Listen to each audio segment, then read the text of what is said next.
1000 militaires français sont déployés dans la région de Kaboul. Une centaine d'entre eux, instructeurs, se consacrent à une tâche fondamentale, la formation et la montée en puissance de l'armée nationale afghane. Ils agissent notamment dans le cadre de l'opération Épidote. Depuis février 2003, 4300 officiers ont été formés et 370 stagiaires sont actuellement à l'instruction. C'est un exercice de synthèse en fait, qui regroupe tout ce qu'ils ont appris jusqu'à présent. Les groupes rebelles estimés à environ une vingtaine, une trentaine de personnes ont pris à partie une patrouille qui se trouvait dans la zone. Donc il a été décidé de boucler cette zone au niveau d'un bataillon. Et nous avons 2 compagnies qui travaillent, on fait les stagiaires. Et ces compagnies ont pour mission, la zone étant bouclée, de mener une reconnaissance dans cette zone et de détruire les groupes rebelles qui pourraient s'y trouver. Nous, notre but, c'est de leur passer au fur et à mesure la main. Chez nous, on essaie de leur inculquer un minimum de savoir-faire, un minimum d'initiative.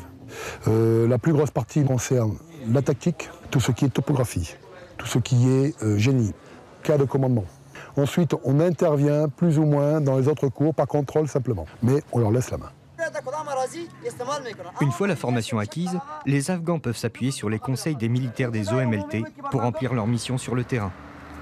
Ici, les commandos parachutistes français ont intégré des unités du 201e corps de l'armée afghane pendant 6 mois.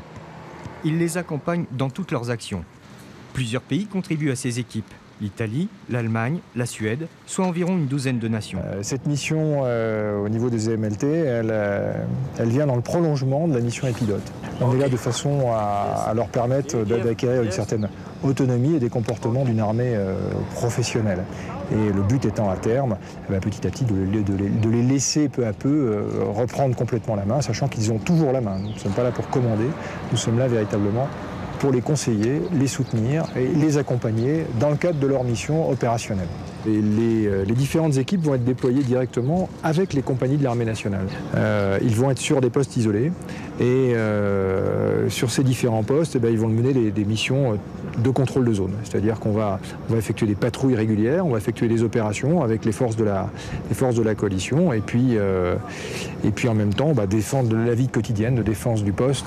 Il s'agit in fine de permettre aux Afghans eux-mêmes d'assurer la sécurité de leur pays.